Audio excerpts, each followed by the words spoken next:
ایک حدیث مبارکہ جو حضرت کعب بن حجرہ رضی اللہ عنہ سے روایت ہے کہ ایک مرتبہ جناب رسول اللہ صلی اللہ علیہ وسلم مسجد نبوی میں تشریف لائے اور ہم بیٹھے تھے۔ آپ صلی اللہ علیہ وسلم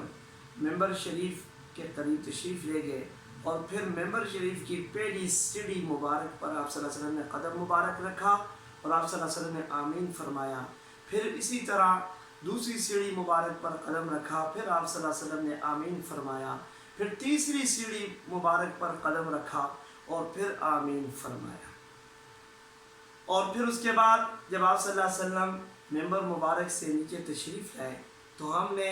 خلاف معمول اس عمل کو دیکھ کر کے آپ صلی اللہ علیہ وسلم سے سوال کیا کہ حضور پہلے تو کبھی بھی آپ نے ایسا نہیں کیا اور اس مرتبہ آپ صلی اللہ علیہ وسلم نے تینوں سیڑھی مبارک کے اوپر قدم رکھتے ہوئے 3 مرتبہ آمین فرمایا، تو اس کی کیا وجہ ہے؟ جب صحابہ کرام نے استفسار کیا اور آپ صلی اللہ علیہ وسلم سے پوچھنا چاہا تو میرے عزیز دوستو آپ صلی اللہ علیہ وسلم نے اس کی وضاحت فرمائی، اس کی تشریح فرمائی اور فرمایا کہ جب میں ممبر شریف کے قریب تشریف لے گیا تو میرے سامنے حضرت جبرائیل علیہ السلام تشریف لائے اور جبرائیل علیہ السلام نے 3 دعائیں کی جب میں اور تینوں دعاؤں پر میں نے آمین کہا۔ جب پہلی سیڑھی مبارک پر میں نے قدم مبارک رکھا تو جبرائیل علیہ السلام نے یہ دعا کی کہ یا اللہ وہ شخص ہلاک ہو جس کی زندگی کے اندر رمضان کا یہ مبارک مہینہ آئے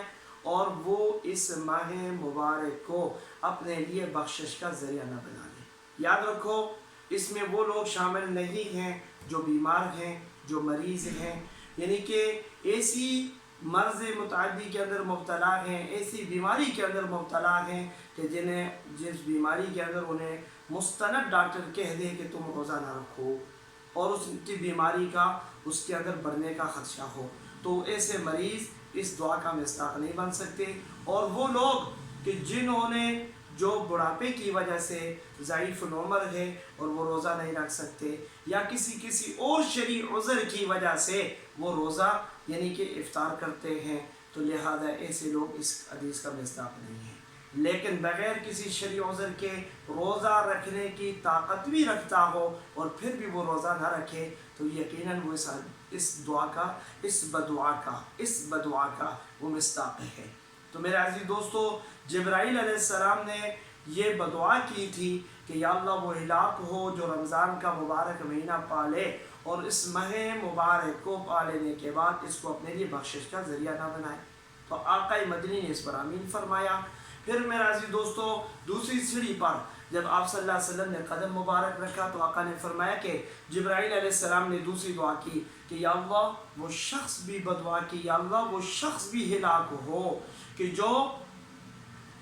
جس کے سامنے آپ صلی اللہ علیہ وسلم کا نام مبارک آئے اور وہ آپ صلی اللہ علیہ وسلم پر درود نہ بھیجے، تو آپ صلی اللہ علیہ وسلم نے اس بدعا کے اوپر بھی آمین فرمایا۔ اور پھر اسی طرح جبرائیل علیہ السلام نے میرے عزیز دوستو جب تیسری سیڑھی پر آقا مدنی نے قدم مبارک رکھا تو جبرائیل علیہ السلام نے یہ بدعا کی کہ یا اللہ وہ شخص بھی ہلاک ہو، وہ شخص بھی ہلاک ہو کہ جس کو والدین ملیں زندگی کے اندر، دونوں ملیں، دونوں میں سے کوئی ایک اس کی زندگی میں اسے مل جائے تو وہ ان کی خدمت کر کے ان کے ذریعے سے خدمت کے ذریعے سے جنت حاصل نہ کر لے، وہ شخص بھی ہلاک ہو۔ تو آپ صلی اللہ علیہ وسلم نے فرمایا کہ میں نے اس پر بھی آمین کہا۔ میرے عزیز دوستو سوچ اور فکر کی بات ہے، انسان کو ذرا فکر کرنی ہے، سوچنا ہے کہ بدعا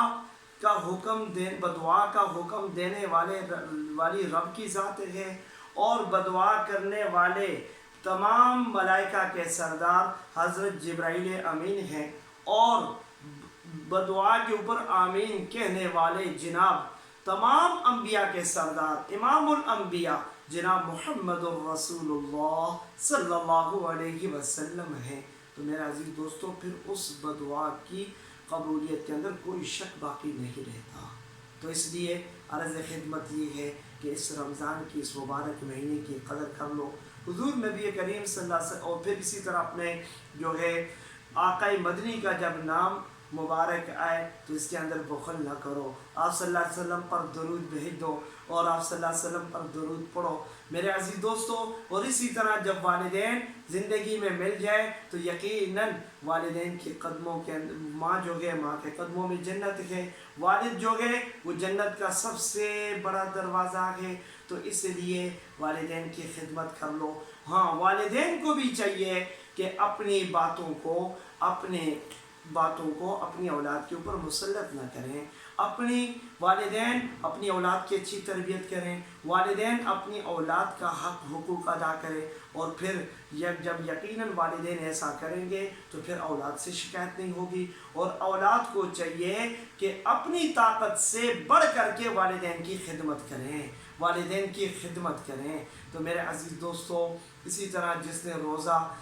جناب نبی کریم صلی اللہ علیہ وسلم کا ارشاد ہے کہ جس نے جان بوجھ کر کے ایک روزہ چھوڑا، ایک روزہ کھا لیا، افطار کر لیا اور بغیر کسی شرعی عذر کے، تو یقین کرو کہ وہ اس روزے کی قضا ساری زندگی کرتا رہے تو اس کی قضا ادا نہیں ہو سکتی، اس روزے کی افضلیت اور اس کی فضیلت کو نہیں پا سکتا۔ تو لہذا کوشش کرو عمل کی، اللہ ہمیں عمل کی توفیق نصیب فرمائے۔